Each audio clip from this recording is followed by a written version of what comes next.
What's up, YouTubers and plant lovers? It's Justin, and today I wanted to show you how I care for my Ficus Microcarpa ginseng.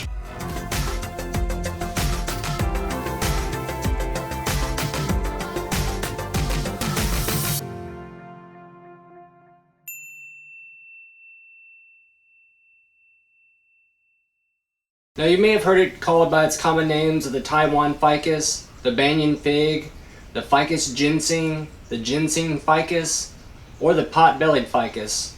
But I am talking about the Ficus Microcarpa. There has been a little confusion on whether it was Microcarpa or Ficus retusa, but it does get its common name of the ginseng ficus from its similarity to the ginseng root. They look really similar, but that's where the common name comes into play with this tree. So it has messed some people up with the common name, but there has been some mislabeling, and it's also been called the Ficus retusa as well. But I am talking about the Ficus Microcarpa ginseng, and that's this one right here. Now, too many people don't really care too much about this plant. True, it is sold a dime a dozen. This is the generic bonsai tree. In fact, if you type in generic bonsai tree on Google, you'll pull up an image of this or the Thuyen N tree. But this is one that is a very easy plant to take care of, a very easy bonsai tree to take care of, rather.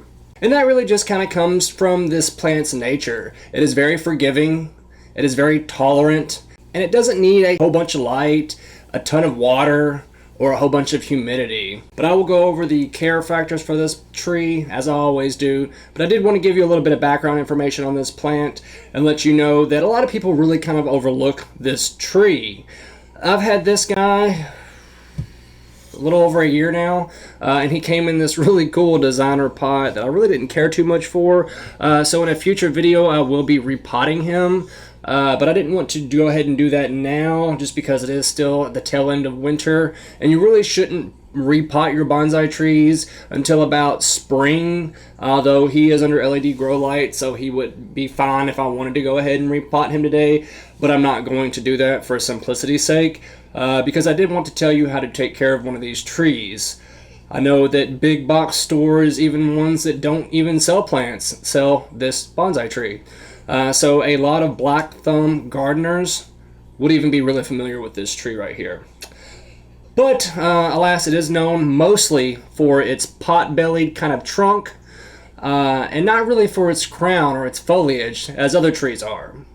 But there are around about 800 different ficus species out there, and this one's had a little bit of an identity crisis, so to speak. Like I said, with the kind of misnomers that it's gone under for its common names and its scientific names as well.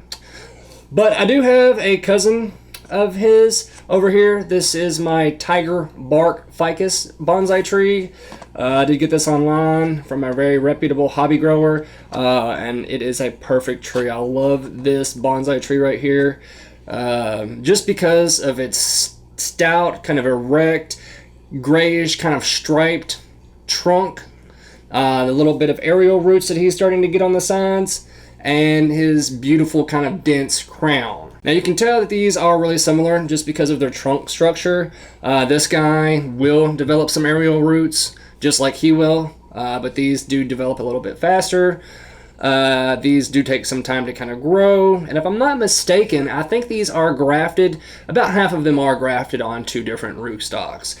And if I'm not mistaken, I think the rootstock is off of Ficus benjamina, and then its crown is the Ficus Microcarpa.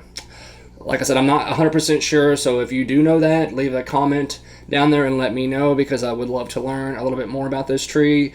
But this was one of my first bonsai trees that I had, and if you saw the video where I did the terrarium, you would know that the exact same tree, not the exact same tree, but the same species, went into that terrarium, and it's doing fine just now. But like I said, I've had this guy for around about a year now, and I wanted to tell you how I take care of it, just because it is a generic bonsai tree, and you see these trees anywhere out there. I think even mechanics sell them. So chances are you've come across one, or you had one in your collection, but it is a ficus. So it does have its problems. It will drop some leaves.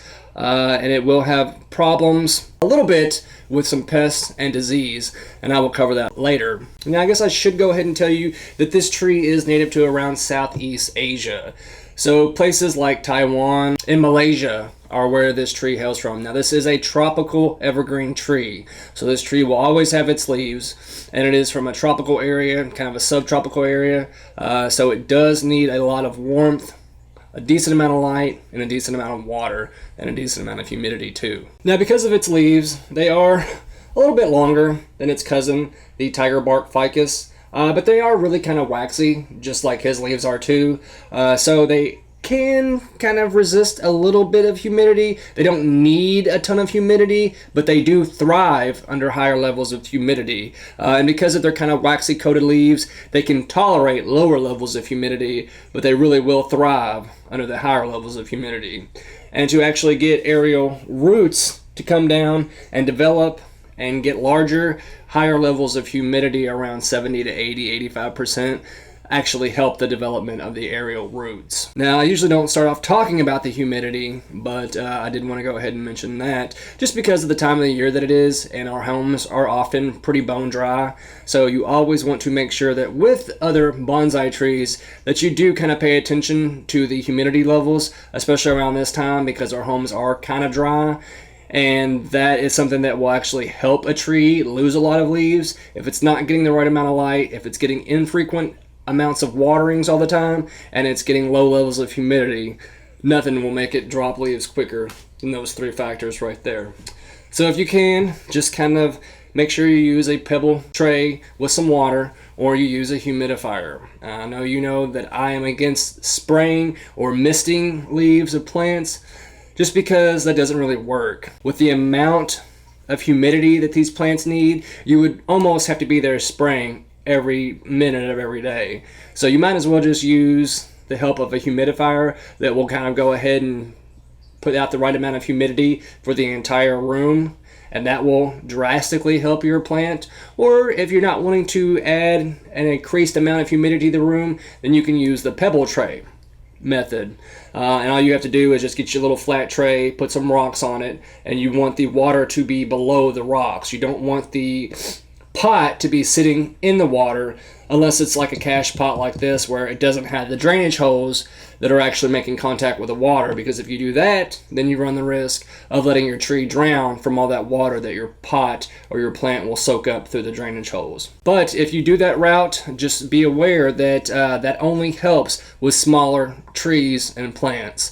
For your larger trees, as the water evaporates up, it's supposed to actually go up through the leaves and help the plant with its humidity. But if it's a larger plant with a higher crown or more leaves, then as it evaporates, it won't really help the plant with the leaves. It'll kind of just evaporate around it and not really help your tree. So I do say that you should use a humidifier, and you don't want to really go ahead and spray a whole lot, because if you are constantly sitting around there and spraying your leaves, you invite fungus and bacteria onto your plant as well, which will end up causing more harm than good. Next, I want to talk about his light. These guys are a tree, a tropical tree at that. So when the danger of frost has passed outdoors, you really ought to take your tree outside and introduce him into the sunlight slowly. These guys love natural sunlight. And if you can't give them that, these trees will actually benefit from some supplemental grow lights. So if you find that your house doesn't have a whole lot of bright sunlight, just get online and type in some full spectrum LED grow lights on Amazon, and there's been a lot of advancements with grow lights over the past decade. So you can find them cheaper, and they're not very cost effective to run for long times. I mean, sometimes you have plants that need anywhere from 8 to 12 hours of grow lights. So they're not very, or they won't cost a whole lot of money to run for that extended period of time. I know a lot of people think, oh my God, I gotta leave that on for 10, anywhere from 8 to 12 hours. That's gonna run my electricity bill up. It really doesn't. I have a whole bunch of grow lights that are LEDs, and I really haven't noticed much of a change in my electrical bill. I have noticed some, but not a whole lot, considering I leave a lot of those on for around 10 to 12 hours. But once I said the danger of frost is past, you can set him outdoors and then let the natural sunlight take over. With him, when I set him out last summer, I put him out on my back porch where it received a kind of north exposure, so he would get morning sunlight and then protection from the sun throughout the harder parts of the day around noon. And that was enough for him. These are kind of thicker, waxier leaves, but they can burn, especially if you just bought yours from a big box store and it's been indoors for God knows how long, and then it's been in a truck. So we don't know the last time your tree has seen sunlight. So you want to err on the side of caution and introduce him into this natural sunlight slowly.